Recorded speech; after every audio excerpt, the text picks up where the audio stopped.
Gold trusted gold buyers మీరు తాకట్టు పెట్టిన బంగారాన్ని విడిపించి ఈ రోజు ఉన్న మార్కెట్ ధరకు కొనబడను. నోడ్ వీడియోలు చిత్రీకరించారు అనేటటువంటి కారణంతో నలుగురు యువతులు చితకబాదినటువంటి ఘటన విశాఖలో జరిగింది. ద్వారకా పోలీస్ స్టేషన్ పరిధిలో ఆర్టీసీ కాంప్లెక్స్ కి అతి సమీపంలో ఉన్నటువంటి సవేరా ఇన్ హోటల్లో ఇప్పుడు మనమైతే ఉన్నాం. ఇక్కడ కొంతమంది యువతులు అయితే దిగారు. అయితే ఈ రూమ్ నెంబర్ మీరు చూస్తున్నారు 203 రూమ్లో ఉన్నటువంటి వారు వాష్రూమ్లో స్నానం చేస్తూ ఉండగా పక్క వైపు ఉన్నటువంటి బాయ్స్ హాస్టల్ ఏదైతే 4S హాస్టల్ ఫర్ బాయ్స్ అని హాస్టల్ ఉంది, ఆ హాస్టల్ కూడా ఈ లాడ్జ్కి పక్కనే ఉండడం వల్ల ఇక్కడ మనం జస్ట్ చూడొచ్చు. మీరు ఇక్కడ స్నానం చేస్తూ ఉండగా మహిళ స్నానం చేస్తూ ఉండగా ఆ పక్కనే ఉన్నటువంటి హాస్టల్ బాయ్స్ హాస్టల్ నుంచి యువకులు కొంతమంది తన నోడ్ వీడియోలు చిత్రీకరించారు. ఇది గత 4 రోజులుగా కూడా వాళ్ళు తమ వీడియోస్ని చిత్రీకరిస్తున్నారు, నేను నోటీస్ చేశాను అని చెప్పేసి ఆ యువతి ఇమీడియట్గా మిగతా యువతులతో పాటు అక్కడికి వెళ్ళి ఆ బాయ్స్ ఎవరైతే ఉన్నారో నలుగురిని కూడా బాగా చిత్తకబాదారు. ఆ తర్వాత ద్వారకా పోలీసులకు ఇన్ఫర్మేషన్ ఇచ్చి యువకుల్ని అయితే వారికి అప్పగించారు యువతులు.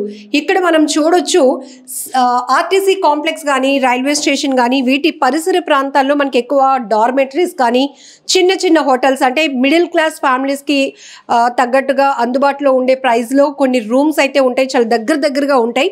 ఈ కన్స్ట్రక్షన్స్ కూడా మనం చూడొచ్చు. ఇక్కడ ఇరుకుగా ఉన్నటువంటి ప్రాంతంలో పక్కనే హాస్టల్ ఉండటం, ఇక్కడ లాడ్జెస్ ఉండటం, ఇవన్నీ మనం చూస్తున్నాం.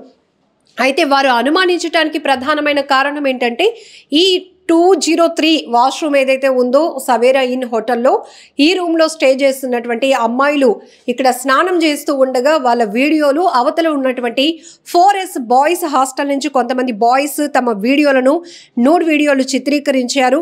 ఇది మేము గమనించాము, అందుకనే వాళ్ళని కొట్టాము, పోలీసులకు అప్పగించామని చెప్తున్నారు. ఈ కేసుకు సంబంధించి ద్వారకా పోలీసులు అయితే యువకుల్ని అదుపులోనికి తీసుకున్నారు. వాళ్ళ ఫోన్లన్నీ కూడా వెరిఫై చేస్తున్నారు. పరిశీలించిన తర్వాత పూర్తిగా ఏంటి నిజాలు బయటపడే అవకాశం కూడా ఉంటుంది.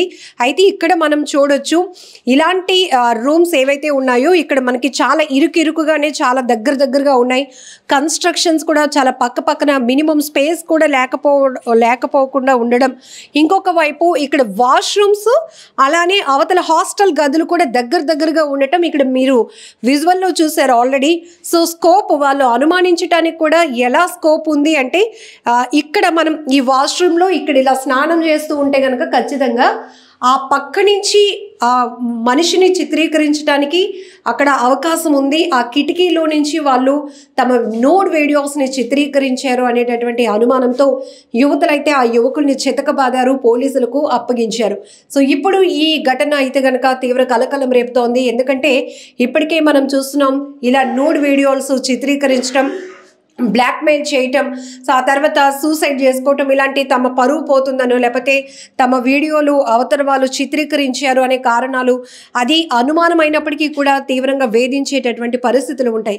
సో ఇప్పుడు సవేరా ఇన్ హోటల్లో జరిగినటువంటి ఈ ఘటనకు సంబంధించి కూడా పక్కన ఉన్నటువంటి 4S బాయ్స్ హాస్టల్ నుంచి కొంతమంది యువకులు తమ నగ్న వీడియోలు నోడ్ వీడియోలు చిత్రీకరించారు అనేటటువంటి అనుమానంతో వారైతే కనుక అనుమానం అని కూడా చెప్పట్లేదు. ఆ యువతులు బాధిత మహిళ అయితే కన్ఫర్మ్గా చెప్తా ఉంది, 4 రోజుల నుంచి మాకు ఆ కదలికలు కనపడుతున్నాయి, ఖచ్చితంగా నోడ్ వీడియోలు రికార్డ్ అయ్యాయి, అందుకని వాళ్ళు మేము చితకబాదామని చెప్తున్నారు. ఈ నలుగురు యువతులతో పాటు వారితో కొంతమంది అబ్బాయిలు కూడా వచ్చినట్టు తెలుస్తోంది. అయితే వీరందరూ కలిసి ఫస్ట్ వాళ్ళకి దేహశుద్ధి చేసిన తర్వాత ద్వారకా పోలీసులకైతే అప్పగించడం జరిగింది. ఇప్పటికే పోలీసులు మనల్ని హెచ్చరిస్తూనే ఉన్నారు, ఎడ్యుకేట్ చేస్తూనే ఉన్నారు.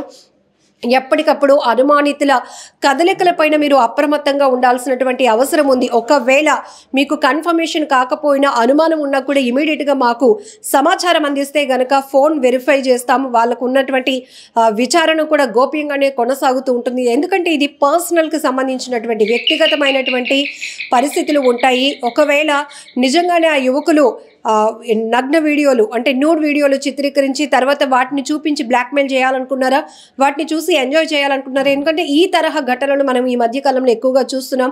అందులోనూ చదువుకున్న యువత ఎక్కువగా పెడదోవ పడుతూ ఇలాంటి ఆకృత్యాలకు పాల్పడుతున్నటువంటి ఘటనలు కూడా మనం చూస్తున్నాము. కాబట్టి వారు ఆ రకంగా దాన్ని కన్ఫర్మ్ చేసుకున్నారా, లేకపోతే నిజంగానే వారు వీడియోలు తీశారా? మరి కాసేపట్లో ద్వారకా పోలీసులు అయితే ఇన్వెస్టిగేషన్ కొనసాగిస్తున్నారు. ఇప్పటికే ఆ యువకుల ఫోన్స్ కూడా స్వాధీనం చేసుకున్నారు. వాటిని వెరిఫై చేసిన తర్వాత నిజంగానే ఒకవేళ వారు వీడియోలు చిత్రీకరించి ఉండుంటే కనుక వాళ్ళపై కఠినమైనటువంటి చర్యలు ఖచ్చితంగా ఉంటాయని కూడా పోలీసులు చెప్తున్నారు. అయితే ప్రస్తుతానికి బాధిత యువతులు ఇచ్చినటువంటి కంప్లైంట్ ఆధారంగా యువకుల్ని కొట్టిన తర్వాత పోలీసులకు వారు అప్పగించిన నేపథ్యంలోనే ఇన్వెస్టిగేషన్ అయితే కొనసాగుతుంది. నిజంగా ప్రస్తుతం ఉన్నటువంటి సమాజం దేనికి ప్రయారిటీ ఇస్తుంది? ఆర్థిక సంబంధాల చుట్టూ మాత్రమే తిరుగుతుంది. మళ్ళీ ఎన్నికలంగానే చాలా విరక్తి కలుగుతాను. మంచి అనిపిస్తుంది కదా, లేడీస్ కూడా ఛాలెంజింగ్ జాబ్స్ చేసినప్పుడు చాలా బాగుంటది. ట్రాఫిక్ అసిస్టెంట్స్ గా నియమించిన ట్రాన్స్జెండర్స్ అందరితో సాల్యూట్ చేయించుకుంటున్నారు. ఫుడ్ డెలివరీ ఇవ్వటానికి వెళ్ళినటువంటి డెలివరీ బాయ్ అనిల్ పై కళ్ళ ముందు